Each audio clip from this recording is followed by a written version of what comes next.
Hola, ¿qué tal? Buenas noches, yo estoy aquí en la noche. Vamos a empezar la clase de aminoácidos, péptidos y proteínas. Espero que les sea leve y sea corta y sea concreta. Bueno, la biosíntesis de aminoácidos. Existen dos tipos de aminoácidos esenciales, digo para términos nutricionales, los esenciales, que son aquellos que el organismo no puede producir en cantidades suficientes para cubrir nuestras necesidades. Son los aminoácidos no esenciales, es decir, son aquellos que el organismo puede sintetizarlos en cantidades suficientes como para cubrir las necesidades. Esta diapositiva nos muestra varios conceptos. El primero son que existen proteínas de origen animal y proteínas de origen vegetal. Las proteínas de origen animal son de alto valor biológico, es decir, las proteínas se ocupan todas y tienen los aminoácidos esenciales completitos. En cambio, las proteínas de origen vegetal son de bajo valor biológico, es decir, no se aprovecha toda la proteína, se aprovecha una parte de la proteína y además no son proteínas completas. Para este tema, entonces necesitamos algo a lo que le llamamos complementariedad, es decir, podemos complementar una proteína y hacerla completa a través de la combinación de leguminosas con cereales. Las leguminosas son ricas en lisina y los cereales son ricos en metionina. Uno carece del otro, cuando se juntan, se complementan y le llamamos complementariedad y de esta forma podemos tener una proteína completa, aunque no así de alto valor biológico. Bueno, de los aminoácidos de los que hemos estado hablando, existen los hidrofóbicos, que son la glicina, la alanina, valina, leucina, isoleucina, fenilalanina, triptófano, metionina, cisteína y prolina. También están los hidrofílicos, que son la serina, la trionina, la tirosina, la asparagina, la glutamina. Y dentro de los hidrofílicos se encuentran los aminoácidos ácidos y los aminoácidos básicos. De los ácidos son el aspartato o ácido aspartico, glutamato o ácido glutámico. De los aminoácidos básicos, la lisina, la arginina y la histidina. Algunos aminoácidos originan moléculas con actividad. Por ejemplo, algunos se convierten o son neurotransmisores, como la glicina, el ácido aspartico y la glutamina. De hecho, si han alguna vez comprado el sucrol tiene ácido aspartico. Eh, la glutamina, el triptófano y la tirosina producen moléculas que pueden generar transmisores como el ácido gamma-aminobutírico, la serotonina, la melatonina, la tiroxina o el ácido indolacético.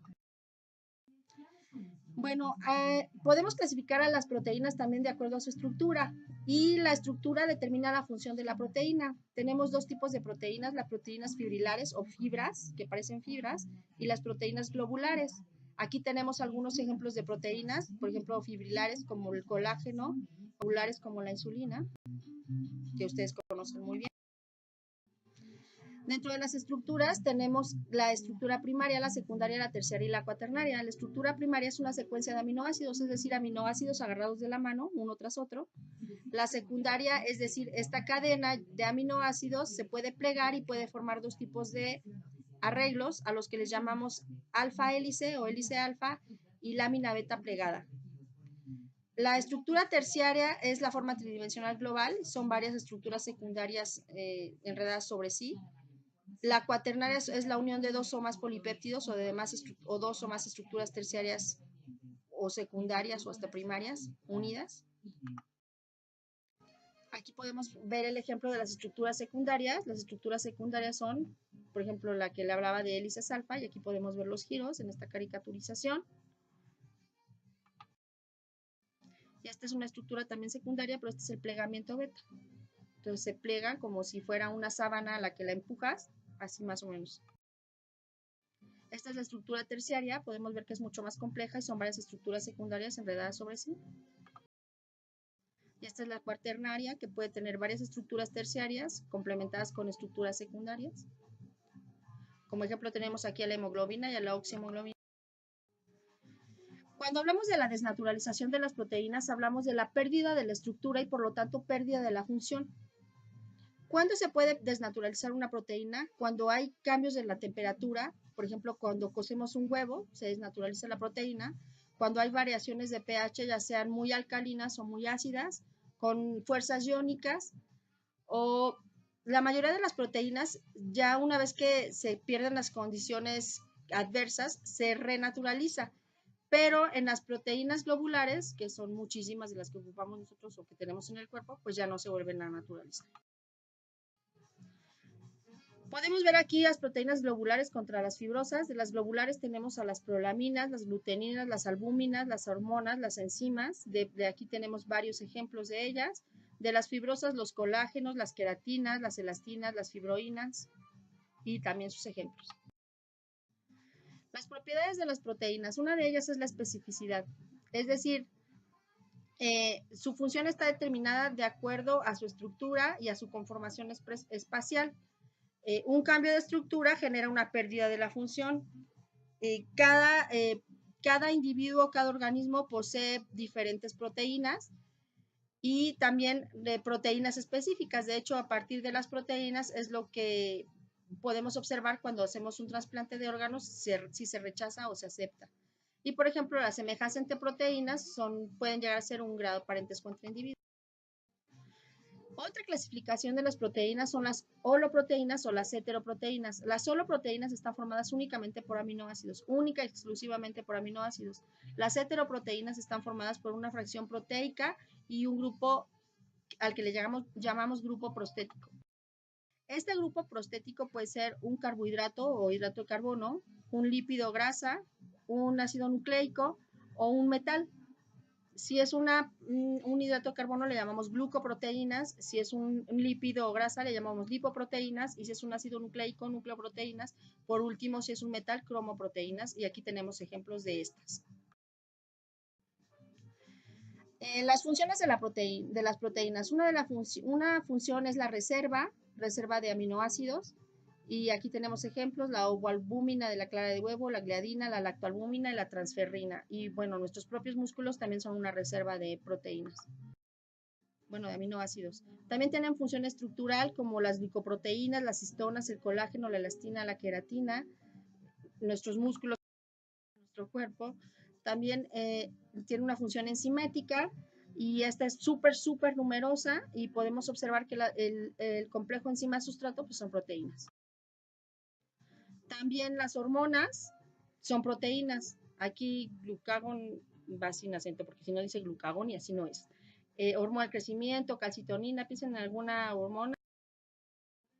En la defensa inmunológica también participan las proteínas. Estas son inmunoglobulinas o anticuerpos, que son lo mismo. Y para la cascada de la coagulación, trombina y fibrinógeno.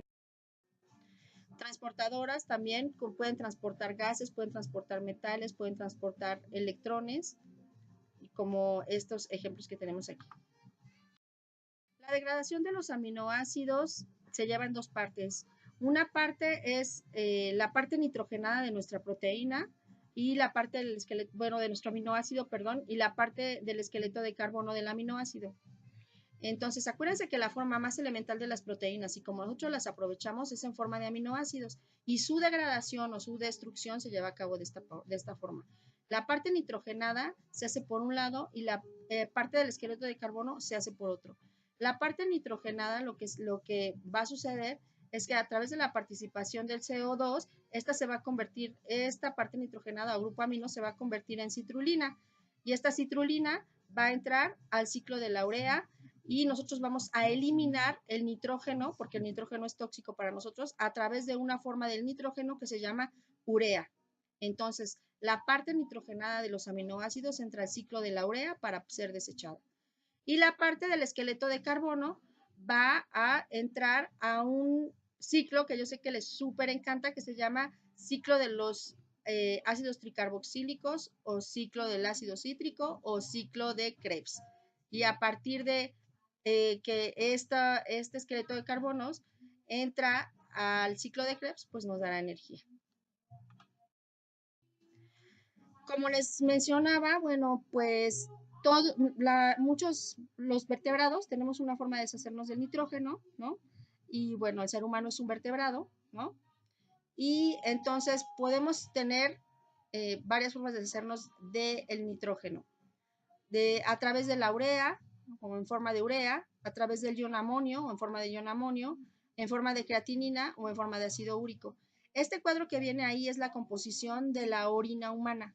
Y entonces podemos ver los gramos de cada metabolito en 24 horas y nos podemos dar perfecta cuenta, y de este lado podemos ver el porcentaje de ese metabolito, y nos podemos dar perfecta cuenta de que pues somos básicamente animales que desechamos el nitrógeno a través de la urea. Y bueno, dependiendo de qué metabolismo utilices, pues puedes llamarte de este tipo o puedes ser asignado a este grupo. Si eres un animal amonotélico o amoniotélico, la principal forma de deshacerte del nitrógeno será a través de un metabolito llamado amoníaco, que es una forma del ion amonio. Si eres un animal ureotélico, desecharás el nitrógeno a través de un metabolito que se llama urea, como nosotros. Si eres un animal que desecha principalmente el nitrógeno a través del ácido úrico, serás un animal úrico.